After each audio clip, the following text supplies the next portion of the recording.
Hello, SpongicX here, and today I am revisiting Sonic Adventure, the Xbox 360 version on Xbox One. So, technically, this is Sonic Adventure DX. There are different versions of Sonic Adventure. There was the original on Dreamcast, but then it got a somewhat remake on the GameCube. And the reason why I say somewhat is because it's like they kind of polished up some of the models, but depending on who you ask, some people say either the game looks like an improvement or a downgrade. It's like they tried giving more detail to some of the characters, but there's a lot of purists. Some people think they like the simplicity of the Dreamcast one better, where others point out the flaws in the remake, but I grew up with the remake version, and eventually I got a chance to play the original Dreamcast version, and there were certain things I liked about the Dreamcast version a lot better, but overall, it's like I'm not one who could say which one is better or not. There were some models that I thought looked better on the Dreamcast, but overall, I prefer the DX version. But either way, Sonic Adventure is a game where back in its time, it was really good, but over time, it has kind of aged badly, and a lot of people want to see a proper HD remake of this. Because, if anything, Sonic Adventure DX felt more like, kind of like a reskin of the original. It's like they, instead of remaking the game from the ground up, they just took some pieces in or out and redid them a bit. It's like they built over the original game, and so it still retains a lot of the glitches or buggy movement the original had. Aside from that, though, I thought, like, the opening cutscene in this game was amazing. I remember when I first saw it as a kid, I was blown away by it, and I still think it holds up. It is really epic. It also has some good foreshadowing to the final battle in the game, and while this game's writing is not the best, I love the story in this game. I was surprised they never really made a movie of this. The closest we got was when they adapted it into a saga in Sonic X, I suppose, and it had its moments, but overall it was kind of meh.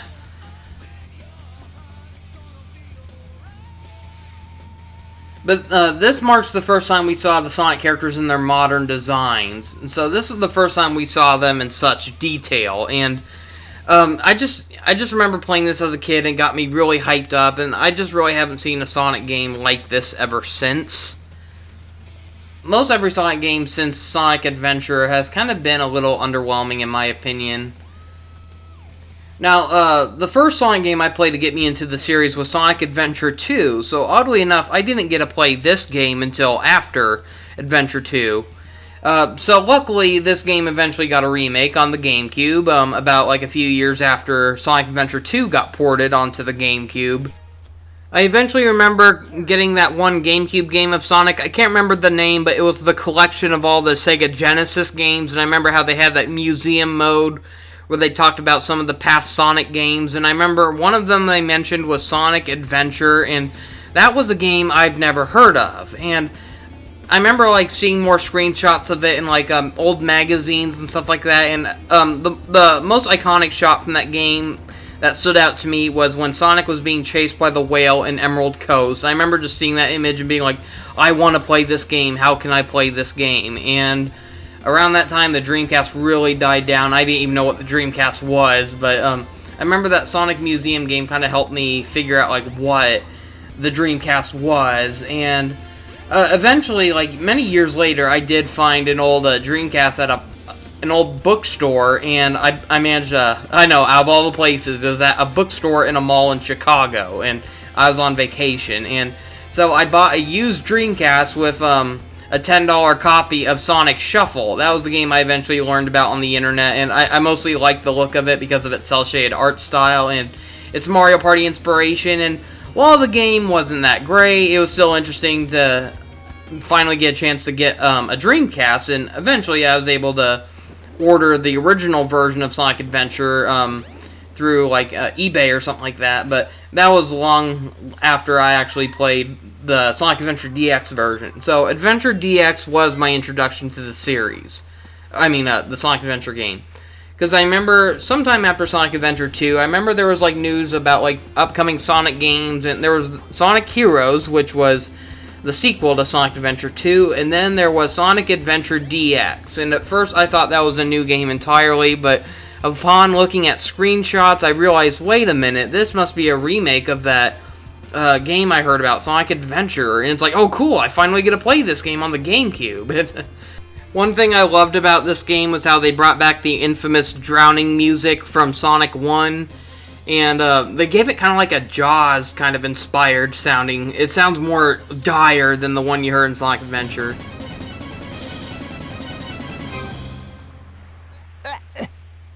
So I just thought I'd show clips of what it's like for each of the characters to drown. Unfortunately, I cannot capture footage of Big the Cat drowning because he got an accessory later on in the game that allows him to breathe underwater. So he can't do it, but... tragic. So, on to Emerald Coast. This is one of my favorite levels in the game. It's also the first level in the game. So only a few characters get to actually play on this level, and Sonic is the only one who gets like an action version of this stage. And that's one thing that kind of bugged me about this game, how there are many playable characters, which would be nice, but the problem is that each of them have drastic gameplay changes, and I wish every character could just play through levels like Sonic could, with their own unique abilities. So, like, if you were playing as Tails, Tails would be able to fly through these levels. And unfortunately, his gameplay is drastically different, but I'll get to that when I get to that. So, Sonic, he's my favorite character to play as, mostly for the levels, and he has the best controls in this game without a doubt. Tails would have been my favorite character if it weren't for his gameplay, but... So, believe it or not, back then, these graphics were really good. They haven't aged too well nowadays, but... maybe they've aged a little better than some N64 or PlayStation games, but, I mean, even on the Dreamcast, this still looked kind of good, and a lot of people say they like Sonic Adventure 2 a lot better. I personally always kind of like Sonic Adventure a little better. Now, I admit, Sonic Adventure 2 had better 3D models, but I just thought the shading and lack of lighting in that game really kind of dampened that game a bit. Some people hated the lighting in this game. What they call it is a glossy look, and some people thought it was too strong, and it never bothered me that much, but I will admit they kind of ruined it in the Xbox 360 version. So in the original Adventure version, the lighting was very soft, and some people liked the lighting in that one the best. The GameCube one made it a little glossier, but it still looked pretty smooth, and I don't know why, I kind of like that early shiny effect you got in some of those early GameCube games, and they don't look as good when, like, they're polished in HD, though, and the Xbox 360 and PlayStation 3 or Steam version of Sonic Adventure did something with the lighting and shading. It kind of gave it more of, like, the shading almost looks like semi-cel shaded. It looks more harder and solid than it did on the GameCube or the original PC version. Eventually, the GameCube version did get a PC port on CD, and that's a pretty rare find. I remember finding a copy of that like at an obsolete store in my hometown now that used to be called Shopco. That closed down last year, unfortunately, but I remember years ago, back around like 2005 or 6, I found a $10 copy of the PC version, and I honestly don't know when the PC version came out, because I remember back then they only announced it was coming out on GameCube. It didn't even get ported to PlayStation 2 or Xbox. It was a GameCube exclusive. Same thing with Sonic Adventure 2 for the time being. There was a short while where it wasn't until Sonic Heroes where Sonic went multi-platform, but around the time of Sonic Adventure 2 Battle, Sonic Adventure DX, Sonic was a GameCube exclusive, but after Sonic Heroes, he was making debuts on PlayStation 2 and Xbox as well.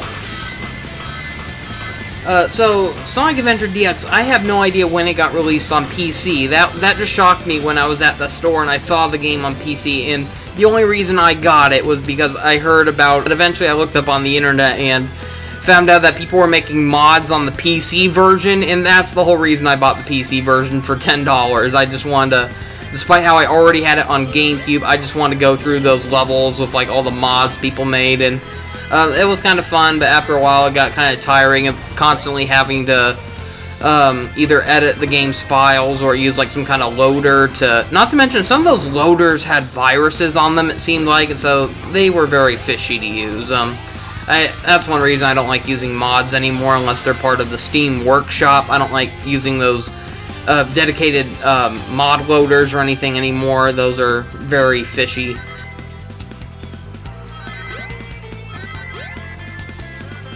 Like, I remember Sonic Heroes used to have one, and that was kind of cool, but that seems to have, like, some viruses to it or something, I don't know, but yeah, Sonic Adventure DX eventually did get released on PC. It came with, like, 2 CDs for installation, and Disc 1 was the one you had to put in to play the game, and unfortunately, I have no way of playing that anymore, because, the laptop I eventually had to get to replace one of my older computers did not have a regular DVD drive, so the only way to play it is if I plug in my external DVD or CD hard drive for my laptop. The problem is that I need that for like some of my USB drives on the right side of my laptop, and I've already got like so many ports on my laptop plugged up. Unfortunately, that external DVD drive it does not work with like some of those USB extenders, you know, like how you can get those little ports that add more USB slots. For some reason, it just does not work. It has to be connected directly into a USB port that's connected directly to your computer. So, the only way I can play that game with the external hard drive plugged in is if I have an external USB controller plugged in, and I cannot have a controller plugged in when that DVD drive is clogging up all my other ports. It takes 2 USB ports to plug in those external DVD drives, unfortunately. And a strange glitch happened back there where one of the little water bug badniks got stuck in the ground for some reason. I've never seen that happen before, but that's one reason I kind of wanted to go back and record some footage, because I just want to see what would happen if you goofed around in some levels.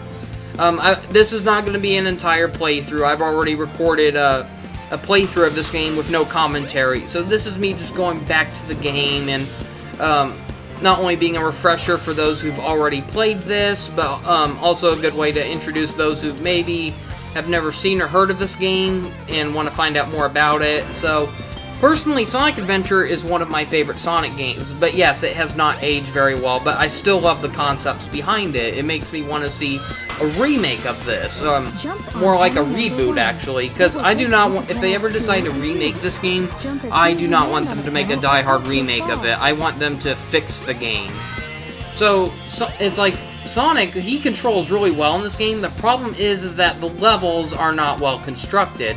Now, the level design, on the other hand, is pretty good for its time, but there are some really bad collision problems with some of these levels. Sonic can accidentally clip through the floor, or run through invisible walls, or launch off a ramp he's not supposed to, and it's like the game is programmed for Sonic to go a certain way, but the physics are just all wonky at times. But other than that, the way Sonic moves in this game is one of the best he's ever controlled in a previous game. Not even his controls in Sonic Adventure 2 were this loose, and Sonic just feels really flexible to control in this game. I mean, like, I just remember loving, like, building up his spin dash and letting it loose and just rolling around circles really fast, and Sonic can't really do that in the modern day games. He moves more slowly and like a tank, and the camera's, like, mostly fixed to look behind him, so you can't rotate the camera to get, like, these different angles, and I hate that. I miss being able to get, like, better views of your world and your character. And nowadays, the camera's just so far back, and Sonic's just running through all these tight corridors nowadays. And so while it was cool that Sonic Adventure had a camera in Sonic Adventure and Adventure DX, it was a pretty bad camera, though. I'd love to see them make a remake and fix it. There is a way to change the camera settings a little bit in the DX version, but it still makes the game mess up. The problem is that there are a lot of times where the camera gets stuck in between certain areas in the 3D environment, and so it'll get all wonky and glitch out. It'll start shaking rapidly, and so it can get really nauseating, and it makes speed running through this game nearly impossible at times, and that's unfortunate, because this game pressures you into trying to beat a lot of levels under a certain time limit as Sonic and stuff like that, to try to get you to get like these certain emblem things. And once you get all of the emblems, you can unlock a secret character who was not in the original Sonic Adventure, but they added him into Adventure DX, and it was a pretty nice unlockable. I'll get to that when I get to it, though. But so this is the one feature that I and many others hate have not been in the series since Sonic Adventure 2, and that is the Chow Garden. Now, some of you later Sonic fans might have noticed there are these characters called Chow, and you're probably wondering what the heck are they? what do they do, what's the point of them, because they just seem like pointless background characters. Well, in Sonic Adventure 1 and 2, they were very fun little extra features. They were mainly made at first to demonstrate, like, the Dreamcast capabilities, because the Sega Dreamcast was a very ambitious console, and they were trying to, you know, like, heavily promote this thing to be, like, the next-gen console, and so they made, like, all these games that were just made to demonstrate how powerful the Dreamcast is. And so, for some reason, they decided to add, like, basically a digital pet simulator into a Sonic game. And so, as strange as it felt at first, many people fell in love with it. There's something so fun about just, it just added to the replay value of these games. So, it's like upgrading what the original Sonic Adventure games did. So, the original Sonic games on Genesis, you collected rings, and every badnik you destroyed gave you little animals that just roamed free. And so there were, like, animals trapped inside those robots that were powering the robots. And so it's like when you destroy those robots, the animals broke free. That's it, though. All it really amounted to is just giving you a high score, which most people didn't really seem to care about. So I love how the adventure games took it even further. They thought, what more can we do to make the gameplay more, you know, fun? I just love how my little Chow here is just posing. So they introduced the Chow Garden and thought, okay, so you go back and play levels. What if all the rings and animals you collected could be brought into the Chow Garden? You give them to your Chows and it'll raise their stats. And so when you raise your Chow's stats, first they start off like really weak and baby-like. They don't know how to walk or swim or fly or anything. And so the more you take care of them, the stronger and more capable they'll be. You'll just suddenly see them learning things on their own, and that's the fun about Chow Garden. You can even see them change shapes and colors depending on how you raise them. And Sonic Adventure 2 had the best Chow Garden. So originally, the Chow Garden did not have any transformations, at least the original Dreamcast version, but it wasn't until Sonic Adventure 2 where they added how, depending on which character you were controlling, it affected the traits of the Chow. It could either turn them good or evil. And so they brought those features over into Adventure DX, but it's a little trickier, because unlike Sonic Adventure 2, there is no hero or dark mode. So it's like, it doesn't matter if you're playing as Sonic, Tails, Knuckles, Amy, Big, or E102 Gamma, they'll always end up growing up into a neutral Chow, meaning they're neither good nor evil. They're just in between. So the only way you turn them good or evil in this game is to feed them these rare fruits that you can only find at the black market here. And it's really hard to find them sometimes, because you just gotta walk in at random and hope they're there. And if they're not, you gotta leave the area, play the game for a few minutes, and go back later and hope it's there. But the Hero and Dark Chow fruits are pretty inconvenient in this game. And where in the original, it was easier to get a Hero or Dark Chow. So if you were Sonic, Tails, or Knuckles, those are the good guys. So interacting with a Chow will guarantee they'll turn into a Hero Chow the more you pet and feed them and wait patiently. So then there's Team Dark, or the Dark Side, where you get to play as Shadow, Eggman, and Rouge. And they can turn the heroes into Dark Chow, make them more devilish, scary looking. And so then if you want a neutral Chow in that game, you gotta try to blend, gotta have an even balance of raising with both neutral and dark characters. So it's a little trickier to get neutral Chow in that game, where it's easier to get neutral Chow in Sonic Adventure DX. But so once you raise your Chow powerful enough, you can enter them in these little mini games like races. In the first Sonic Adventure, there were only races, and in Adventure 2 Battle, the GameCube port, they added a new mode called Chow Karate. So it's basically like horse races. You don't actually control your Chow, you just watch them and hope their stats will keep them going in the fight and all that, or the race. And it's a neat idea, but at the same time, I think it gets tiring after a while. I'd love to see them reinvent it, like in the sequel. Well, if they ever made a sequel or remake to the Sonic Adventure franchise, I would love to see them make it where we can actually control the Chow in these mini games.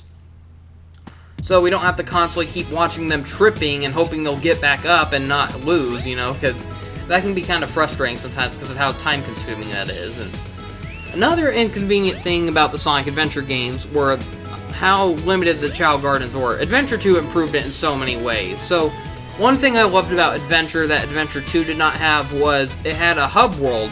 there were like 3 little districts you could explore. Station Square, which was like a city inspired by New York. Mystic Ruins, which is like a jungle setting, and right now I'm in the jungle Chow Garden, where the first one I was in was the Station Square Chow Garden. So the third hub world in Chow Garden is the Egg Carrier, which is Eggman's mothership in this game. And for some reason, the Mystic Ruin Chow Garden has some really weird collision on the grounds, and it can cause really weird glitches, like Sonic running backwards or moving backwards in place and stuff like that. It's really weird, but... So this is my least favorite Chow Garden. It's just like I said, the ground is just so unevenly shaped, and it's easy to lose your Chow in this garden. It is not fun at all. But I hate how you transport between Chow Gardens in this game compared to Adventure 2. So eventually you can find these little warp paths that open up the first time you discover a new Chow Garden in the hub world. And so you just stand on these little paths and it'll slowly warp you to another Chow Garden. So this one's my favorite one. I would go to the Egg Carrier one the most, but the problem is that the only way to get items to help your Chow out is go through action stages like Emerald Coast. And so it's like the easiest way to level up your Chow is keep playing Emerald Coast as Sonic and then keep going back to the Chow Garden that's close to Emerald Coast, the one in Station Square. But then there are certain animals that have certain traits that can raise like a Chow's power, their flight, and stuff like that, where going through Emerald Coast, most of the animals there will only help raise your Chow's speed and swimming abilities. So if you want to raise their other abilities, you're going to have to go to other levels. Like the best level to power up your Chow would be a level called Red Mountain. The problem is that that's in Mystic Ruins, and it's a pretty lengthy process to get there, even if you're getting in through the Chow Garden in the Mystic Ruins. So if they ever remade this game, I'd love for them to have a quick level select. So after you unlock an area, you can just pause the menu in your game, open up a little mini map and say where you want to go, and then it'll just warp you there. And that would be really convenient. So that way you can go to these levels, collect the items you need, and after you complete it or exit it, you can just warp to the Chow Garden then. That would make it so much more convenient. And Adventure 2 did a really good job at fixing that issue. Well, it doesn't really have a quick select thing. It does give you the option to find these little items in the action stages where, upon collecting them, it can warp you straight to the Chow Garden so you can drop those items off. And another thing I would fix in the Chow Garden is, so when you enter a Chow Garden after collecting certain items and stages, like the animals, it drops them automatically as soon as you enter a Chow Garden, and that is very inconvenient, because maybe there are certain items I'd rather bring to the Egg Carrier Chow Garden, so I want to take a shortcut to get there by going through the Station Square one. But as soon as I step foot in that Station Square Chow Garden, all the items drop. So the only choice I have is to quickly run over to the Egg Carrier Chow Garden, pick up the Chow I'm looking for in that garden, bring him all the way back over, give him the animals, and it's really frustrating, because personally I would use the Egg Carrier Chow Garden the most, but I can't because there really aren't many levels on the Egg Carrier you can go to. There's only like one level there, and it's one of my least favorite levels in the game, and so yeah, that really sucks. I do not like that. So Casinopolis, this is one of the most unique levels for Sonic in this game, and it's an interesting novelty, but it's not a level I like to go back to frequently. Like, this is not the best level for if you want to collect rings or anything like that because of this level's gimmick. So this level, you're in a casino, and unlike most levels where you just have to race to the finish, the gimmick in this stage is you gotta earn enough rings and exchange them into this little exchange room to pile up the rings so you can reach a goal. So, as you can see, there's like no rings in the deposit room right now, but once I bank enough, I can climb on top of the rings I've piled up and get to the capsule at the top. So it's a unique gimmick, but man, it makes for a painful level to try to speed run through. And that's required to get the hidden character in the game if you're desperate to try to unlock him. And so it is a fun idea for a level, though. It's you got like these two little slot machine, well, not slot machine. You got these two little pinball machines you can play. One is a Sonic slot ball machine inspired pinball hybrid, and the other is another pinball machine with a little bit of a card collecting gimmick inspired by the game Nights into Dreams. And so that I like that one more than the Sonic pinball. But either way, I love both the pinball games in this, but Like I said, the fact that every ring you collect, it basically, you know, you lose them when you try leaving this level, because that dang, ring exchange thing shakes you out of all your rings, and it leaves you with none. So, the only way to...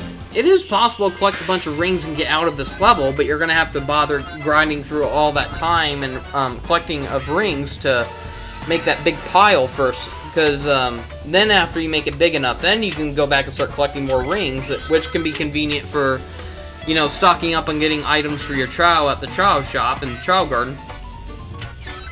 Another thing I forgot to mention about the Chow Garden is how only the Chow Garden black market is inside of the one in Station Square. And so that's real inconvenient if you want to buy something for a Chow that's in the A Carrier or Mystic Gardens. But so yeah, I do find it kind of funny though how you exchange the rings in this, and then it exchanges them for tokens. And then actually though, the best way to collect rings in the stage is not through playing the pinball machines, but by going inside the pinball machines and intentionally doing bad. Like, just keep dying. And once you die, like, 3 times in a row, like, too quickly, it'll just drop you through this trash chute, making you go through a little action segment. And, so if you are patient with this level, like, if you don't try rushing through it and start avoiding all the, obstacles and stuff like that, it's, you can actually earn up a lot of rings pretty quickly in this area. And, that's the best way to speedrun through this level. Just go through this area, try to collect the rings without getting hurt, and so, like, there are certain moments in this where it looks like it wants to inspire you to try going real fast, but that's not recommended, because there are, like, some spike balls that you'll just run into out of nowhere if you try zipping through us as fast as you can. But, yeah, the trash chute area, or the sewer, whatever you call this is the best way to stock up on rings in this level. You can get quite a bit, and...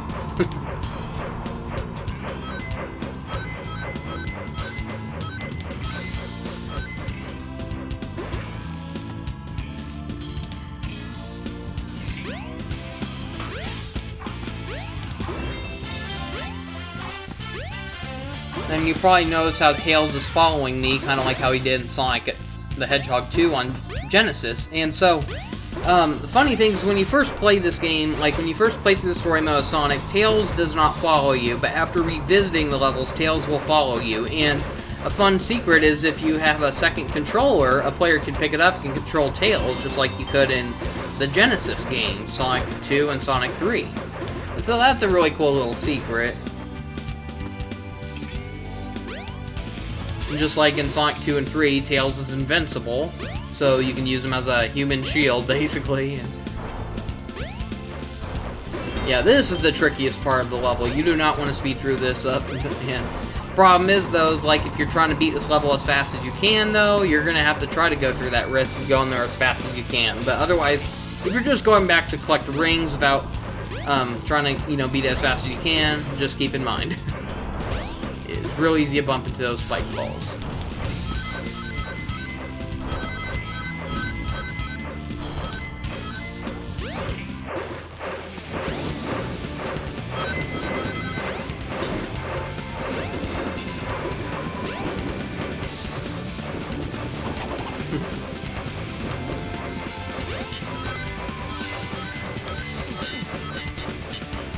And it takes you back to the bathroom or shower room.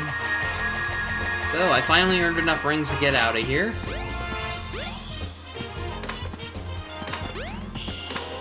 I like how all the tokens have Sonic's head on them. That's kind of interesting. But, so this is my favorite pinball machine, the Knights one. And I remember when I first played this, I did not know what Knights was. The first time I played Knights was when they released the HD port of it on Xbox 360, which luckily got ported over to Xbox One as well. And I eventually, you know, that was my introduction to the series, and I liked it, and so eventually I bought the sequel for Wii, and I don't know why, but the pinball controls weren't really responsive during that part, so I fell through easily for some reason. It's like I pressed the left button, and it didn't work for some reason, but I always thought this cameo right here was really cool, but it can get pesky if you keep running into it multiple times, because there's no way to skip it, but at least for first-time view, that's really cool. I love how even with limited technology, they still had some dazzling effects and illusions back then. Okay, Twinkle Park. This is one of my favorite levels in the whole game. It's a little tricky, though. Like, it's I love the theming of this level, but the gimmicks in this are really tricky, and it's a pretty glitchy level at times. But welcome to Twinkle Park. So it's basically just a giant amusement park. It has like all these different attractions. There's like a giant castle that for some reason just reminds me of Peach's Castle from Mario 64. But for that, you got to get through a pretty annoying bumper cart segment. Now this part is really flawed. Because it's like they want you to run over certain enemies at one point once you get into the car. The problem is that sometimes it has like an error where you can get hurt by the enemy and it slows you down, and that is really messed up. And it's really hard to drive around them as well. So yeah, it's like if they ever remade this, I would heavily redesign that area. Or make you invincible when you're inside the bumper car, so that way when you bump into an enemy, you don't get hurt. But yeah, keep in mind, this was Sonic's first, like, real adventure game in 3D. Like, many argue over what is Sonic's first 3D game. Some people say it's 3D Blast, but technically that wasn't a 3D game. It just had pre-rendered, 3D graphics down-converted into sprites. It's kind of like what Donkey Kong Country did. See what I mean right there, though? Like how I just bumped into that. It's like, if you go fast enough, you can ram over them. And, it's just, I hate this part. It's so stupid. And so, yeah, Sonic 3D Blast, many argue that that was the first 3D Sonic game, but that technically doesn't count. And then there's Sonic R, but that's more of a racing spin-off. There's Sonic Jam, but that was more of a recollection of the Genesis games on Sega Saturn that had a little bit of a tech demo of like what it would be like to play a 3D Sonic game on the Saturn. And we were supposed to get the game Sonic Extreme, but that got canceled. And that also would have been kind of like another case of Sonic 3D Blast, except this one was more of a case. The world itself was definitely 3D, but the characters looked very pixelated still. So Sonic Adventure was the first flat-out, official 3D Sonic game. It wasn't a spin-off, it was an actual reimagining of the old Genesis games, like the formula of like racing to the finish, defeating robots, saving animals, but they took it even further, and they added many playable characters with many different playability options that basically were to demonstrate what the Dreamcast is capable of. Like, in a way, this game is not only just a Sonic game, but it's a giant package of tech demos.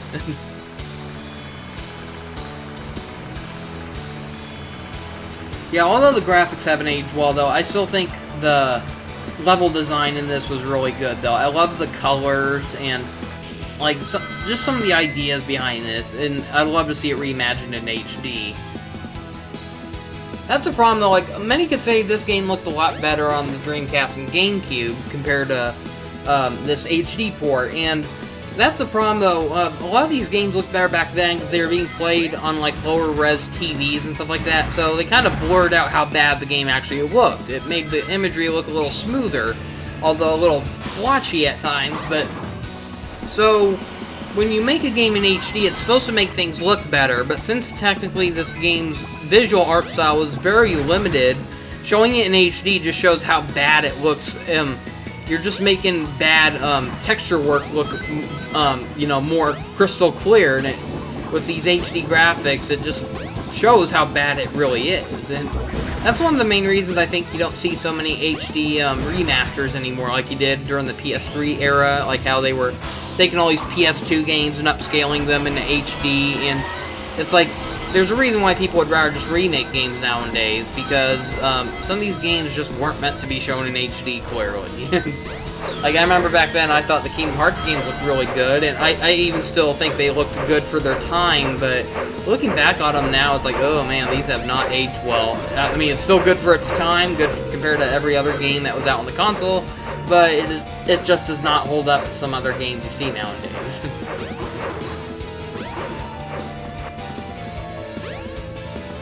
But Sonic Adventure, that was one of the first games I can think of that had like a bunch of cutscenes and animation. Like, technically it was Conker's Bad Fur Day, but I didn't get to play that game all the way through at a younger age. So, and yes, technically I played Sonic Adventure 2 first, but I mean, technically speaking, out of games that were older, So it's like eventually when I played Sonic Adventure DX, I learned this game was supposed to come out, you know, it was based on Sonic Adventure, which came out before Adventure 2. So as an earliest example of a game I've ever played that had cutscenes and lip sync and all that, Sonic Adventure was the first. And so many excused it for its time because there weren't too many games that did it at the time. Usually games that had voice acting did not have lip syncing. The characters did not move their mouths at all when they talked, kind of like the cutscenes in like Mario 64 at the beginning and end. It's like Princess Peach is talking, but nothing. Her lips are not moving at all, you know, and kind of like that limitation. So it's like Conker's Bad Fur Day. That was technically the oldest game I can think of that had lip syncing, voice acting with you know, animation and all that. And so Sonic Adventure, it tried doing that, but it has not aged well at all. Everything just feels so robotic that everyone's pointed out how laughably bad the mouth movements in this game are, especially Sonic's. They were just way too exaggerated. And so Sonic Adventure 2, it kind of improved the animations quite a bit, but it still hasn't aged very well, but it's still an improvement over how Adventure did it. Earlier I mentioned how I kind of liked Adventure better than Adventure 2, and like with its visuals, and what I mean by that is like Adventure 2 just looked kind of dark. It didn't have all these lighting effects that the original Dreamcast and GameCube version of Sonic Adventure had, and so it just looked darker. Like for some reason it looked like almost every character had like a tan, or they changed their skin color to look darker. I don't know why, but it just looked off to me. And I'm told the lighting looked a little bit better in the Dreamcast version. I hear a lot of people, like, they messed up when remaking the game in HD, or even as far back as the GameCube version. There's something with the lighting that it does not match how the settings were when engineering the Dreamcast version, and so that's why it looks so off. Like, there have been some people who posted, like, split-screen comparisons, like, this is the Dreamcast version, this is the Xbox 360 version, and you can see a drastic change. People point out how the Dreamcast version looks better, and I don't know why. And another reason why I'd rather they just remake these games, because when it comes to just porting some of these, like the Dreamcast ran on a completely different engine is what I'm hearing, and a lot of these games that were made for Dreamcast were made specifically for its hardware, and so when they converted it to different ports like GameCube, PC, and stuff like that, it had some major graphical errors that the teams did not bother dedicating to fixing. They just want to port the game as quickly as possible.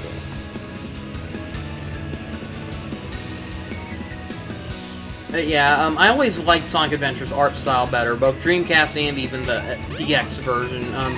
I just loved all the lighting and shading compared to Sonic Adventure 2, where everything just looks darker for no reason. Even in the bright sunny levels, the characters look like they have a tan for some reason. And a lot of people hated the glossiness in this game, and I'll admit there's some areas where it can look a little off, but for the most part I thought it worked for this kind of game, because this game is supposed to simulate that Sonic was on a vacation that went wrong. So it's like at the beginning of the game, you see him relaxing on the beach, and then he notices something up with Tails. And, oh god, I hate the collision in this game. It's terrible. But, so it's like Sonic is on vacation. So when you think you're on vacation, you always think of like going to a pool at a hotel, and there's a lot of chlorine in that. And you try going into a pool of chlorine and come out of it and not look all shiny like the characters in this game. And so that's kind of the vibe I got from this game. It feels like the characters just got out of a pool or something, and so that's why they look all shiny. So that's more appropriate for levels like Emerald Coast, where it's right by a pool at a hotel or something. But that's another reason I really love this game. It just really gave like some vacation vibes, and I'll admit there were plenty of times where I went on family vacations and we'd go to like a hotel or a pool, and for some reason I'd always just hear the music of Station Square from Sonic Adventure in the back of my head. It just gave me those vibes of Sonic Adventure, and so whenever I replay Sonic Adventure, it reminds me of all those good family vacations I had. And so that's one reason this game is very nostalgic for me. I just love the setting in this game. Like, this was one of the first Sonic games that may have added a bit of a division to the fans, because originally, Sonic's world was just portrayed as, like, his own world. Like, some people called it Mobius, and so that was just, you know, seen as a world inhabited by animals, and it had, like, all these bizarre landscapes, and the Adventure series kind of reinvented it, and they tried mixing in Sonic's world with the human world. So some places look very realistic, inspired, like they came from real life almost, but then it's like the hub worlds look very realistic, but then the action stages are the bizarre ones where they mix in Sonic's world with all the loop-de-loops and they apply it to the human world setting, and I always kind of like that twist. And so nowadays the Sonic games can't make up their mind on whether you're in the human world or Sonic's world or whatnot, because, yeah, they didn't do a really good job at reintroducing why Sonic is in a drastic setting. They just expected people to, you know, take it as it is without any explanation. So at least Sonic X tried explaining it a bit better, because they explained how at the end of Season 1, something Sonic did caused the human world to merge with Sonic's world, or Sonic's world to start merging with the human world. So landscapes and creatures from Sonic's world were just getting dropped into the human world, and so that was an interesting setup. I kind of wish you saw some of the video games explore that a little more, but it's like after that, they just never really bothered addressing. It's like Sonic 06 is, no, Sonic Unleashed is the last game where Sonic really was in the human world. Then after that, they just try making you believe that you're in Sonic's world from now on. There aren't really any human characters except for Dr. Eggman, who's always been there. He's the only exception out of human characters. I don't know why, I always love that shot, Sonic just running down the building, it's so epic. But Speed Highway, this was apparently voted the most popular level in the game, considering how it was included in Sonic Generations. They did a pretty interesting job at remaking that stage. I would say it would have been a really great level if it weren't for the forced 2D sections. That's one thing I hate about Sonic Generations. I hate how modern Sonic's gameplay forced in side-scrolling segments. I mean, what's the point in classic Sonic having side-scrolling gameplay if, you know, they're going to force side-scrolling into modern Sonic as well? And that's one reason I prefer the adventure games. I'm honestly not that big of a fan of side-scrollers. There's some that can be fun to play. I just hate how there's too many of them. And I hate how Sega just doesn't, ever since Sonic 06, Sega just doesn't trust making pure 3D Sonic games anymore, and I am sick of it. They're convinced that games are bad if they're 3D. No, games are bad if they're like Sonic 06. They are not bad if they're 3D in general. They need to get a dedicated team that can take what worked about Sonic Adventure while preventing what didn't work about Sonic Adventure. And, that's one thing Sega's just too cowardly to do, or I don't know what their excuse is, but they're always making excuses on pleasing the 3D Sonic fans. Lately, they managed to do the unthinkable by pleasing the classic crowd with Sonic Mania and Mania Plus. That seemed to please a lot of them, but they are really ignoring the adventure fans. A lot of people hated Sonic Forces, Sonic Lost World. People especially hated Sonic Boom Rise of Lyric, and despite, you know, I didn't really mind Sonic Boom Rise of Lyric that much. I didn't think it wasn't great, but it was nowhere near as big of a disaster as people made it out to be, and I kind of liked it more than Sonic Lost World and Forces even. I'll even be as daring to say that. What the heck happened here? Tails, a little too close. And I don't know why, I always thought it was funny how you could pick up this little statue of this Burger Man, and it's so weird, but I'm going to do something devious.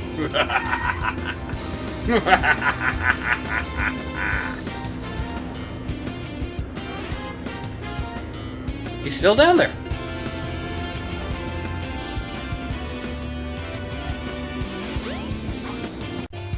Okay, let's head off to Mystic Ruins, the second area of the hub world. So you can only get to there by riding this little train here. Oh, those window textures look terrible. If I'm not mistaken, they looked a lot better in the Dreamcast version. But Mystic Ruins, this was always one of my favorite hub areas. I just love, like, the sense of exploration here, and the music is pretty good, too.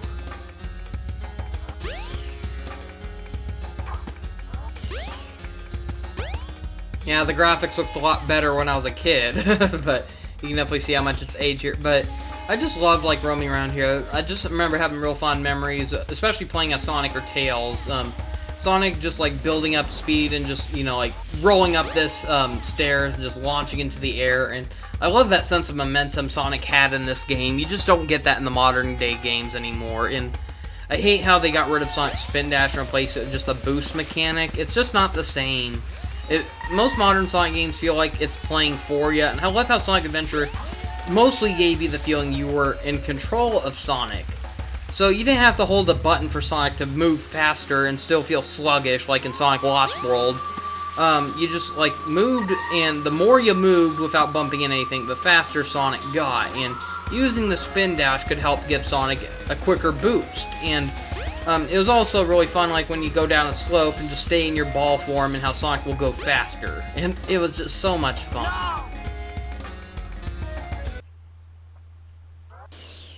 Part of me wonders how a game would work if they could mix both the spin dash with the boost mechanic. So it's like, imagine, it's like you roll down a hill at fast speed, then right when you reach the bottom, then activate the boost mechanic. How much fun would that be? And I also love how Sonic could kind of run up certain walls in this game. It's like, the problem is that the collision detection wasn't very good.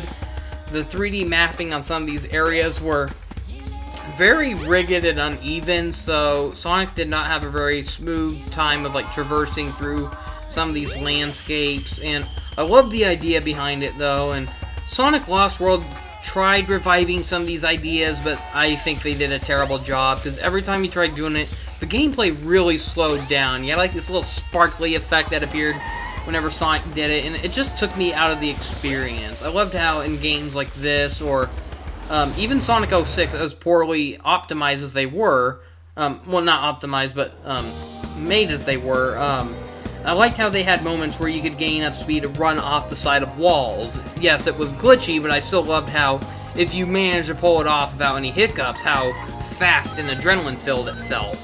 Where in Sonic Lost World, it's like every time you tried doing that, the gameplay just slowed down, and it tried adding some kind of magical effect to it, and it just took me out of the experience every time. Could you imagine if that's how Sonic Adventure did, where every time I ran on those walls, the game just slowed down and you heard, like, this sprinkly little music with all these little sparkle effects? That would have ruined it for me. So, Windy Valley, this is a very memorable level, and it has one of the best third acts out of any level. So this level is split up into 3 acts. There's the first act where you're just running through, like, all these ruins, and then the second act is where you're swept up by a tornado. The third one is where you're falling from the sky and you find, like, this giant track that just spirals down. It's just, I love the third act the most. It is the best part of this level. So this is probably my least favorite act of the level, the tornado. It just feels like it came out of nowhere, and it probably did too, because this was supposed to be a much bigger and grander level. A lot of you have probably seen stories or, you know, leaked rips of the original version of this stage. Windy Hill was supposed to be a more massive, elaborate stage, but I think they cut it out because they thought it was too ambitious, especially for an early level in the game. And so, instead of trying to cut it down, they removed it entirely and replaced it with this other version of Windy Valley, which feels a little more rushed, obviously. I would have loved to have seen the original Windy Valley, and it was just so cool. But so here's the best part of the stage. Like, I think this level is the best for demonstrating, like, the sense of speed and control you can get in this game. And the best part is that you actually feel like you're controlling Sonic during this part. Unlike most games where when you run through loops, it doesn't feel like you're controlling Sonic. It feels like automatically the game is controlling Sonic for you. And there are even moments in this game where you don't feel like you're controlling Sonic when running through loops, but it's like if you slow down during these parts or don't tilt in the direction the track is heading, you can tell, like, the game halts. Like, Sonic will lose momentum, you gotta keep up that momentum to go through here, and you don't really get that sense in, like, the other Sonic games, where right when you go through a loop, it just automatically makes you go through full speed, and it's such a... And then there's, like, Sonic 06, where if you try going through it too slowly, the character will walk through it in slow motion in a horrible speed and pace, and then there were even times in that game where even going through the loop normally could cause you to launch off track. And there are even moments in Sonic Adventure where going through a loop can launch you off track by accident, and like I said, this game is not free of faults, but it's like when you look past that, though, like when you look through how they're supposed to run, like when they don't have those rare occasions where they don't work, it's like, yeah, this could be a really fun game. Hint of advice though, try not to tuck into a ball during these parts, because it is when you tuck into a ball, it gives you more speed, but sometimes it gives you way too much momentum to the point where you'll launch off of the racetrack, and it could set you into your death. And it's like, coming up, an error happens. I was supposed to run into a boost pad, but somehow I avoided it, and luckily I still managed to stay alive, because it is really easy to die on that part if you mess up. But so yeah, another thing is, when going through like these loop segments, do not try jumping. Let me warn you, do not jump. You will really mess up during those parts. But yeah, I just remember having so much fun playing through that part as a kid, and I still have a smile on my face when going through this part. It's very nostalgic. Yeah, not bad. So, I'm gonna save some of Sonic's levels for a little later, because I've already played through Sonic's levels when I did my playthrough, and I kind of want to play as the secret character later, and go through some Sonic stages for messing around. But, so for right now, let's go around with Tails a bit. Now, Tails is overall my favorite character in this game, but I hate his levels. So if his levels played more like Sonic's, like the ones I played through already, where you just race to the capsule at the end, then Tails would have been a really fun character to play as. The problem is those are not how his levels work. Now, his levels are shortened versions of Sonic's levels, and they're basically just races. So, like, Tails' version of Windy Valley, which is his first level, where in Sonic's mode, that was his second level, actually. But, so for Tails, Windy Valley is the first level you go to, but it's a race against Sonic. And Sonic, meanwhile, is making, like, all these annoying taunts, and he's just constantly going like, "Hey, Tails! Oh, right, Tails!" It gets really annoying after a while, and it was so frustrating. So, one thing I liked about this game was how the story mode, you start off as Sonic, but as you progress through it, you gradually unlock more characters. And so, it's like eventually it comes to a point where it says you can now play as Tails. So when you go to Tails' story mode, suddenly it recreates the scene where Sonic first bumped into Tails, but it goes a little differently. It shows you through Tails' perspective, and that's what I liked about this game. It told the same story through 6 different characters. And it's like, even after you've already beaten Sonic's story mode, you don't know the full story until you've seen the other characters' sides of the story. You see how they add up, what they were doing in the meantime. That was the fun thing about Sonic Adventure. Maybe it was tiring for some, especially in the original Dreamcast version when you couldn't skip cutscenes, unlike the GameCube and ports that came out after that, but I loved going through the stories the first time. It was quite an experience. I've never played a game like that, and Sonic Adventure 2's felt a little dumbed down, because it was only split across 2 different stories instead of 6. So it's like, yeah, there were 6 playable characters, but a lot of them felt too similar. Sonic and Shadow played practically this exact same. Almost all of their levels were the same. And that's one thing that bugged me about Sonic Adventure 2. Yes, it had more levels and more to do than Sonic Adventure, but it just felt like a copy and paste. So it's like Sonic and Shadow, both of them have a city level, both of them have a jungle level. Both of them have like some kind of harbor level, or, well, I don't think Shadow had a harbor level, but, or like Knuckles and Rouge, both of them had some kind of aquatic level, both of them had a space level, and they have the exact same gameplay where they just did treasure hunting. Tails and Eggman, they were stuck in machines the whole time, and that got tiring after a while. And so Sonic Adventure, each of the characters felt more unique to play as. Sonic could run really fast. He could do the spin dash, the homing attack, and all that. Tails, he can fly. He can't spin dash, but he can use a little roll attack just by tapping the B button after gaining enough speed. And I thought that was kind of a fun, shout out to how he could do a spin dash in the original games, but he wanted to make it where only Sonic could do that ability. And so, how can they give Tails a little roll attack without a spin dash? And they just gave him the little tumble attack instead. And his basic attack is a tail whip attack, and that was kind of a cool attack, although it was really underutilized in this game. So a weird glitch happened here, and so for those who may not have noticed, it's easy to know if you pull out the map. It's easy to tell if you pull out the map in this game, and it tells you, yeah, this place right here is Big the Cat's house. So when I first played this game, I didn't realize that. Yeah, the opening cutscene of Big did kind of show him here, but that doesn't necessarily mean it was his house or anything. He kind of came across as like a bum character, but so yeah, this is where Big the Cat lives. He lives in the middle of the jungle, and So this is probably, like, I remember when I first played this game, I got lost in this area, especially considering how you gotta go through this area with every character at one point, and so it's like Sonic and Tails are the easiest characters to control here, and with the exception of Knuckles as well. But then when it comes to the other playable characters, oh boy, they are not fun to play as in this area. One thing I like about how Tails can fly is he can get out of this jungle the quickest just by climbing that ladder by flying through it.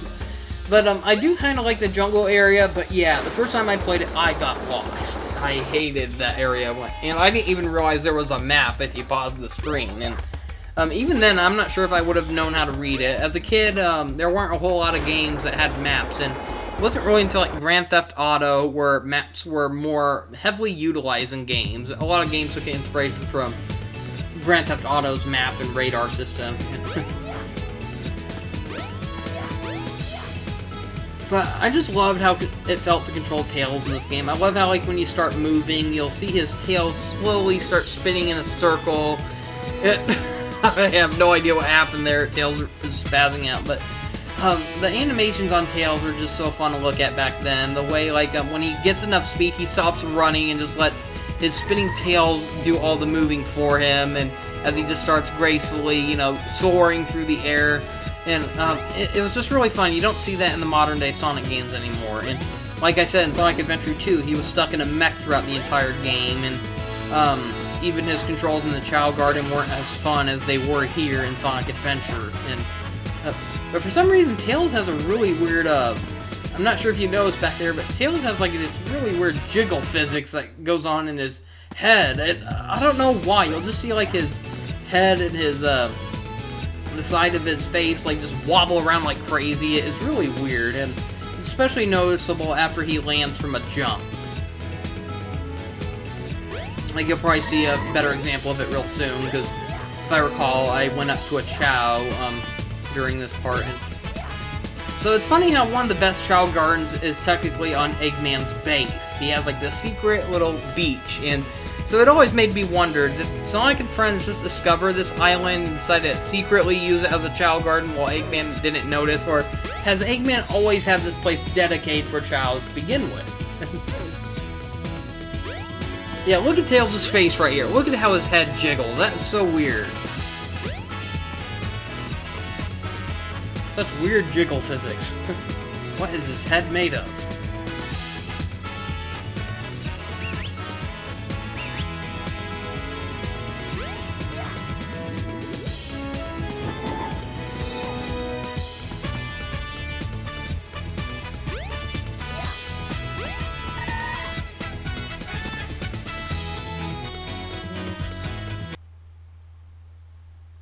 So the Egg Carrier, this is the third and final addition to the hub world, and this was my least favorite area to explore. I mean, it was presented pretty well, but I just hated exploring this. I remember getting lost here more than the Mystic Jungle even. I had no idea what to do as a kid when I mean, this is one of those games where when you first play it, you might get lost, but then when revisiting it, you might have remembered these areas a little too well. Especially considering how it forces you to go through these 6 times with different characters. And so, usually when replaying this game, it'll be more of a breeze. But for young gamers playing this for the first time, they'll probably get lost. But what also makes this frustrating is how this is one of the only hub worlds that can change layouts. And I forgot to demonstrate what it looks like, but this was like my favorite form of the level. There's like this control room, and if you mess with the switch that's underneath like a little movable chair, it transforms the level's layout, making certain areas open or unavailable.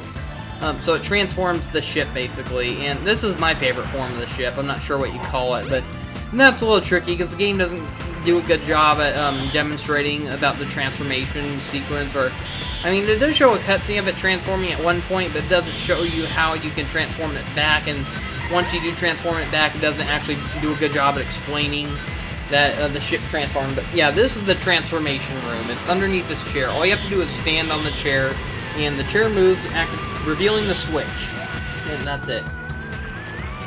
Yeah, this level is a little more fun to traverse through if you're playing as Tails, because he can fly. As the other characters, this is a pretty dull level to go through. Not the best hub world. And it's also home to one of my least favorite levels in the game. the sky deck. However, I will admit Amy has a pretty interesting level in this game. Big the cat also shares it, but I didn't like Big's version of it that much. Amy's was probably better. And this was probably my favorite room of the egg carrier, though. Apparently Eggman has an indoor swimming pool. That sounds like definitely something he would have inside a mothership of his. And I just love how massive this thing is. And there's a few little goodies. If you're playing as Tails, you can fly up there and get them. Good for the Chow Garden. Get some rings to stock up on and buy your Chows some new stuff to make them big and strong.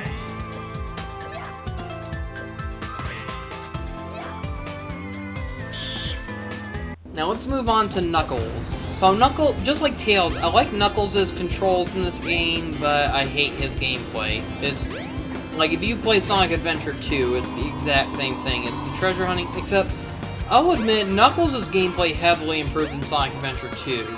His controls in this game were not very good. Like, his combat was very stiff, and he did not have the uppercut attack, or the aerial drill attack, and he can dig in this game, but it's not as fast or efficient as it was in Sonic Adventure 2. In Adventure 2, all you have to do is just, press the B button, or jump and then press the B button, and he would drill underground.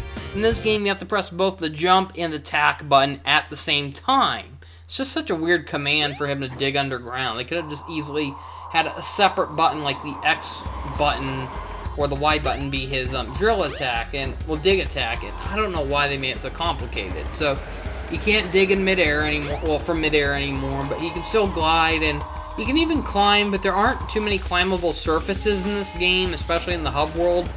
The game doesn't do a very good job telling you what areas can be climbable or not, but there's a weird glitch that happens here if you try going to the entrance of Windy Valley as Knuckles. He'll just start tumbling uncontrollably and there's no way out. And those pot leaves?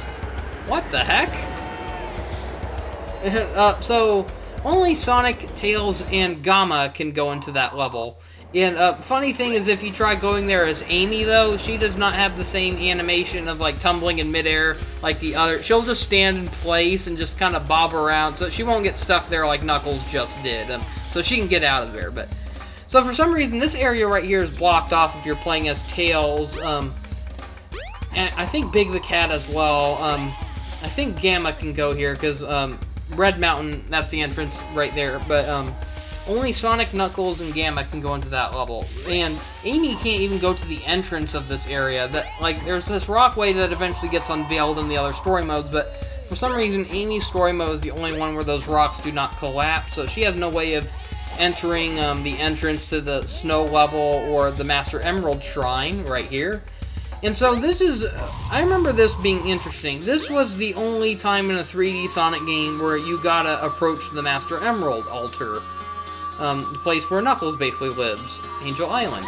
So in this game, Angel Island is sinking into the ocean, so that's why you're able to approach it from a low level. And why there's suddenly a bridge that leads to it, I have no idea. So can you imagine, like, when Angel Island was floating, there just happened to be this wooden bridge below it that led to nothing? I don't know, but a little inconsistent there. But I still thought it was really cool how, like, when you start off as Knuckles in this game, the Master Emerald is shattered. But as you collect more pieces in the game, you'll see it fully restored at the end, and that's kind of cool. And heck, like, if you go to this area as Sonic, you'll notice there are pieces of the Master Emerald there, but they're still missing. So it leaves the impression that meanwhile, Knuckles was out there collecting and restoring some of the pieces. I also love how, and this is probably the first game I can think of where you actually got to explore Tails' workshop a bit. I mean, it's not much, but it's still cool to know. Okay, this is where Tails builds and modifies his plane. Interesting. There's Knuckles' dig ability. It's good for unveiling pieces of the Master Emerald in the treasure hunt levels.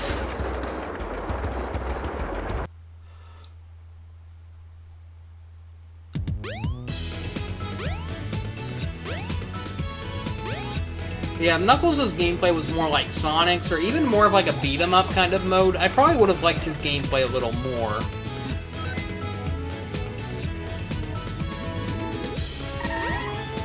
Well, I like how the game, there's that fan game called Sonic World, and I loved how that game reinvented the the gameplay of Sonic Adventure. They made it where each level could be played in a structure similar to Sonic's gameplay in Sonic Adventure, just race to the finish. But then there were levels where even the action stages were, like Sonic's, where you could change the gameplay structure to turn into Knuckles' treasure hunt, except you can play as other characters.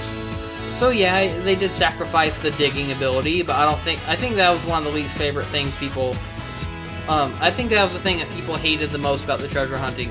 Digging for them. Like, you had to find the right spot to dig for them. People hated that. So, I liked how in Sonic World they showed it, what it'd be like if you could play a game where the treasure hunt mode was optional to get unlockables in the game, basically. And so you could play as any character in any level and change the structure. And that's what I would love to see in a future Sonic game.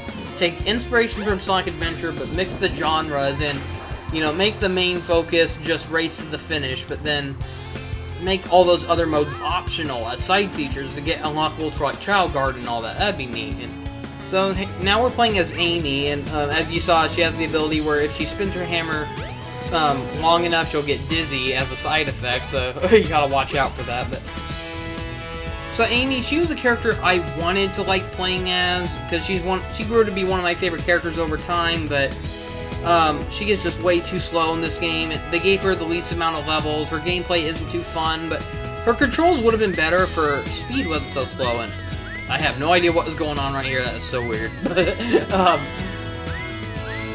It's like her hammer combat is kind of fun though. I loved you know, bashing robots with her hammer. The problem is it's barely used in the game.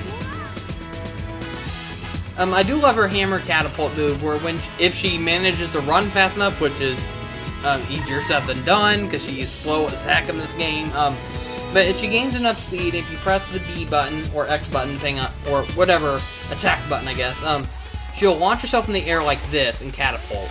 And that can be really fun to get around with. You just gotta keep up the momentum. If she slows down, she will not be able to use that. She has to... It's like, you'll know she's running fast enough when she pulls out her hammer while running.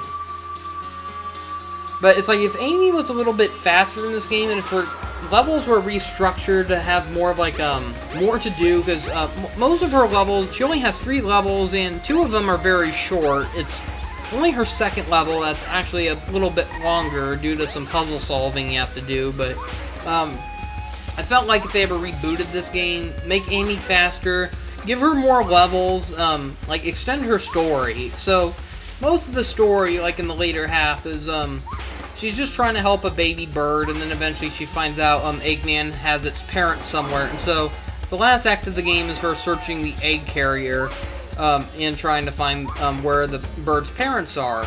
And there's a shocking reveal at where they are in the end, especially if you play Gamma's story, one of the playable characters in this game. But so I always thought it would have been fun if they extended the game to where Amy went to more levels before she headed to the egg carrier. So after that moment where she learns that the baby bird's parents are out there, have her go to all these different levels, and so like, let's see if she wandered to Emerald Coast, what would have happened there. And because I just thought it was so unfair how underutilized Amy was, as even if she wasn't as fun to control in this game, it's like you could tell they put the least amount of effort into her compared to the others. They just really didn't bother with her. And yeah, I don't know why. Amy always gets the short end of the stick when it comes to the Sonic games. She always gets, like, the least amount of levels or screen time. I mean, like, for instance, in Shadow the Hedgehog, all the other Sonic characters were allies. So it's like, you could see, like, Tails and up to, like, 2 or 3 levels. You saw, like, Rouge, Sonic, Knuckles, Espio, Charmy, Vector show up at least 2 or 3 times in levels, or even more, depending on who they were. But Amy, she only showed up in 1 level. It was like this, it was called Hang Castle, or Creepy Castle, I can't remember what it was. It was some dark castle level, and she was trying to have Shadow help her find Cream the rabbit who went missing. So at least she didn't have the short end of the stick like Cream, though, where Cream was only there as a little cameo appearance, but and that was only if you decide to help Amy out, because Amy's role in that game was optional. You could either choose to help her, help Black Doom, or help Eggman. And so, you know, when I first played this game, I tried helping Amy.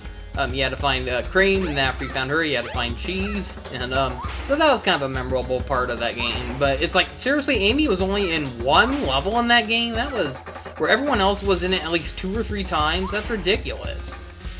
Sonic 06 really underutilized her too. She was only playable for like Silver's version of Dusty Desert, and then she only had like one little submission in the hub world at one point. That was it. Meanwhile, you had like Rouge the Bat in almost all of Shadow's levels. Tails was in a number of Sonic's levels, and it's like Amy was only available in one level. It's like, are you kidding me? I don't know why they do that. They always give Amy the least amount of effort. And Sonic Heroes, she was the easy mode. Her levels were way too short. They were dumbed down, shortened versions of the main story. So it's like, wow, that's underwhelming. Meanwhile, other games treat her pretty well, though. I remember Sonic Battle gave her some pretty good stats. She was the 3rd fastest character, strangely enough. And yeah, that's one thing I loved. I noticed how in some of the much later Sonic games, Amy's gotten a lot faster over the years, and I think that's really suitable. It shows how far she's come. In the first game, she was just, you know, a dreamy girl. I mean, she was a girl who was, you know, just dreaming of a life with Sonic. She wanted him to notice her, and so she's just always chasing Sonic. And so over the years, it's like eventually she got her fill of chasing Sonic to the point where she's matured and he respects her a little more. And so she doesn't need to chase him anymore, but all those years of chasing got her to get a lot faster, and I like how that's reflected in some of the games, because she's not as slow as heck anymore. There are even some games where she's almost as fast as Sonic, and I like that development she's gotten. Is Big the Cat a pot smoker? What's with all the pot leaves? Oh boy. But yeah, I always thought if they made a reboot of Sonic Adventure, I'd love to see them revive Amy's gameplay to feel more like a beat-em-up. Select your character. Like, they could still have the missions where you had, well, the segments where you get chased by the robot Zero, but I'd love to see them add more enemies and combat to the game. Kind of like inspired by, like, the Dynasty Warriors gameplay, a bit, I guess, would be a good way, but... So this is the secret character you can only get in the DX version. So GameCube, Xbox 360, PlayStation 3. So the Xbox 360 version is also playable on Xbox One, but I don't think there is a way to play this on PlayStation 4, but you can get it on Steam, PC. But one thing you might, I forgot to mention this, one thing you might have noticed is, unfortunately, this game does not support widescreen, so you'll always have this weird border effect, which is unfortunate. I would have loved to have seen this game upscaled like Sonic Adventure 2 was. Heck, the original PC and GameCube version of this did not have those borders, but those were made around a time where widescreen wasn't common yet, so, so I've never really put much time into playing as Metal Sonic in this game since I unlocked him, and he's a time-consuming character to unlock. You gotta get all the... I think there are 130 of them, but you gotta get all the hidden emblems in this game, and you usually get them from, like, completing a level for the first time, or re-beating them under certain conditions, like beating them under a time limit, collecting a certain number of rings. And then there are also some you can only get through the Chow Garden races, and there are even some that are hidden in the hub world, and most of them are easy to get as Tails, but there are some that only certain characters can get. Like I remember in the Egg Carrier, there's one you can only get if you were Sonic. There are these little cannons that Eggman had, and Sonic could actually tuck himself in and be launched out of them, and if you launched out of a certain one that crashed into a metal box, emblem was hidden under that, and so it took me quite a bit to... I never unlocked Metal Sonic back on the GameCube, but I finally managed to unlock it when I rebought the game on Xbox 360, and so luckily I was able to transfer my save data over onto Xbox One. And so, yeah, I finally got to play as Metal Sonic, and it may be tricky to unlock, but it's still a pretty neat reward. He plays exactly like Sonic, though, but that's something I wish more Sonic games did. I wish they had more unlockable skins of characters, so... Like Sonic Adventure 2, they have the skin characters, but they were only available for multiplayer, despite how hackers have proved it's possible to play as them in the single-player mode, with enhanced features that weren't present in the multiplayer mode, implying that they were originally meant to be alternate skins for the characters. So, like in Sonic Story Mode, Amy would have been playable. In Shadows, Metal Sonic would have been playable. And so, I really wish you got games that did that, where Because, yeah, I can understand they don't want to program every single character into the games, and, you know, like, Silver, he would play very differently because he has psychic powers, but it's like, make him a substitute for a character, like, limit his abilities so he can still be playable in the game, so, you know, that way you don't have to rely on a PC version with mods just to play as that character. I want to officially be able to select these characters at a menu. So it's like, you know, Sonic and Shadow, they would be perfect as, like, alternate skin companions. Play as Sonic, but then, if you want to play as Shadow, you can select Shadow. Well, Shadow could be, like, a clone of Sonic, basically, and, it's like Rouge could be a clone of Tails, or something like that. Knuckles and, I don't know, it's like, yeah, it's hard to say who could be who, but... it's like, yeah, I just want to see more characters playable again. I'm sick of just playing as Sonic. I want to see more characters included if possible.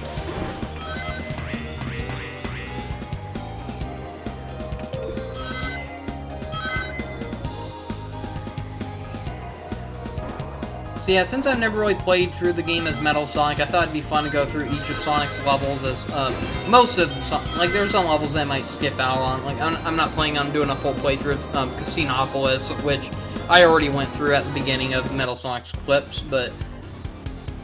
Head straight up.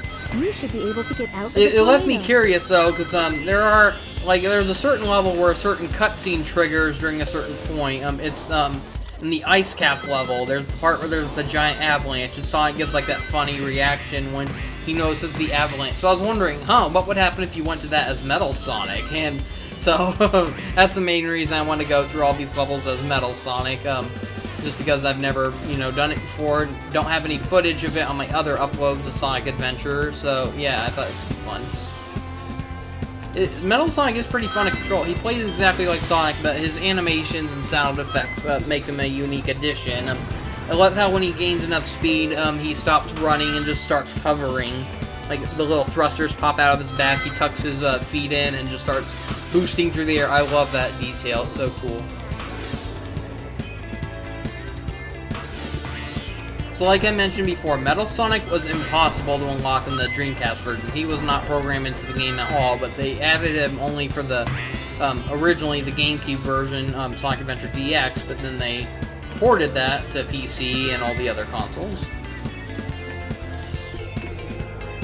So, I'm not going to be able to get through every character's video. Like, this is going to be part 1 of 2, but in part 2, I'm going to show off more, I'm not going to go through every single level, but I just want to show, like, some, levels of some of the characters, just to give an example of what their gameplay is like, and I mostly want to go through levels that weren't covered in Sonic's action stages. So, like, right now, I'm going through all of Sonic's levels as Metal Sonic, and so some characters have basically just altered versions of the level Sonic went to, while others have radically different versions of them. For instance, Big the Cat has a version of Sonic's level, Emerald Coast, but it's completely different, though, both in the map layout, the level design, and even the music. And so I think that's worth showing. And I'm not going to show a whole lot of Big the Cat's gameplay. I just want to show the Emerald Coast version of his stage, because like many others, I wasn't a huge fan of Big the Cat's gameplay in this. I don't hate it as much as others do, though. Like, I remember when I first played it, I had a lot of trouble, but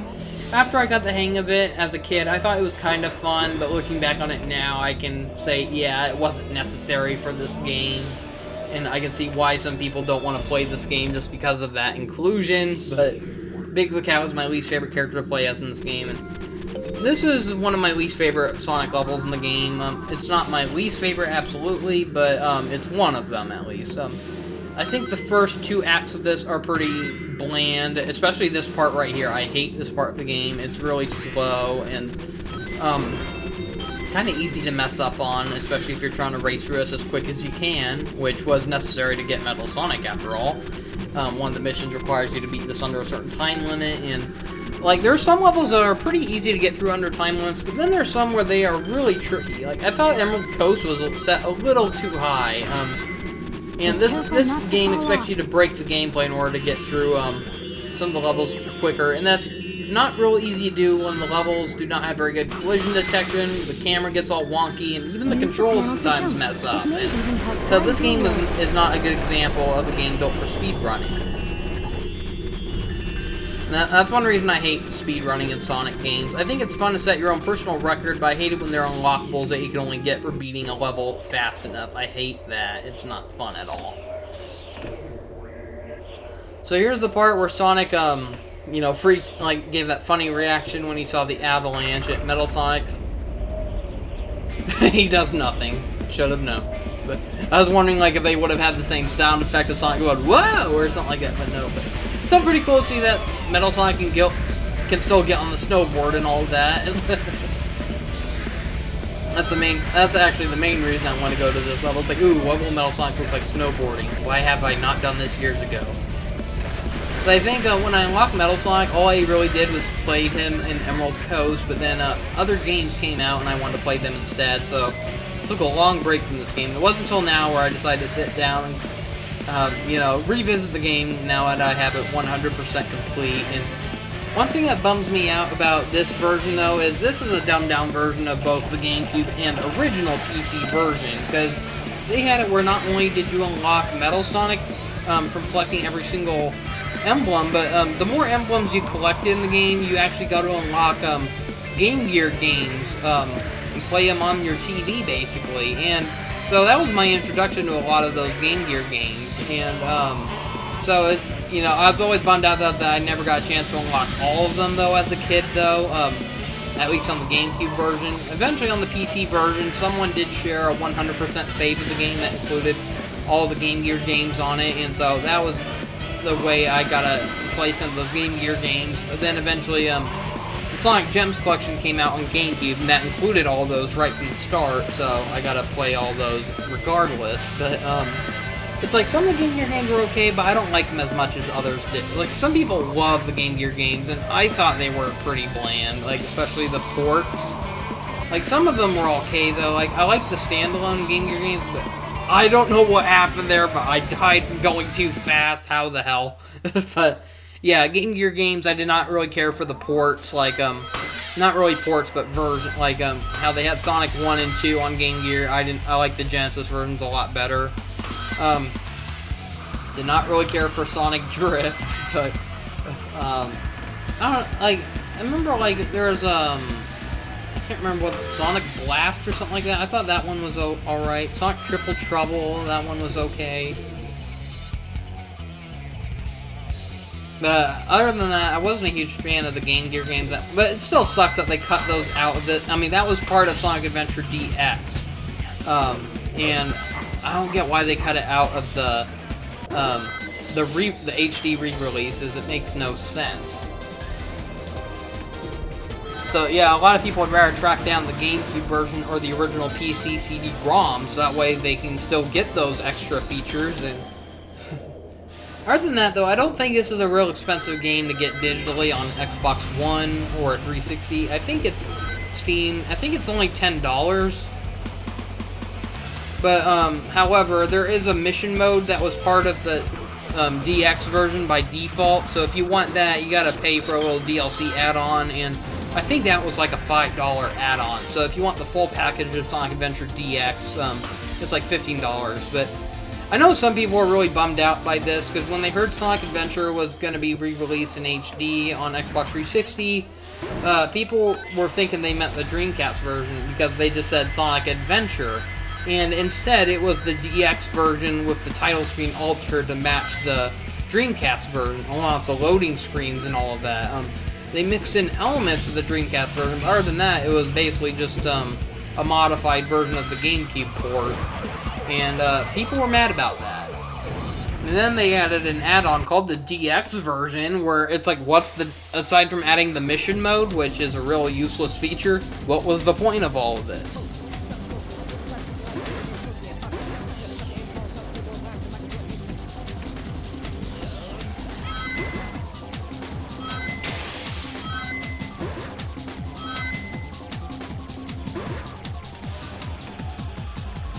So this will be the last level I have to show for this video.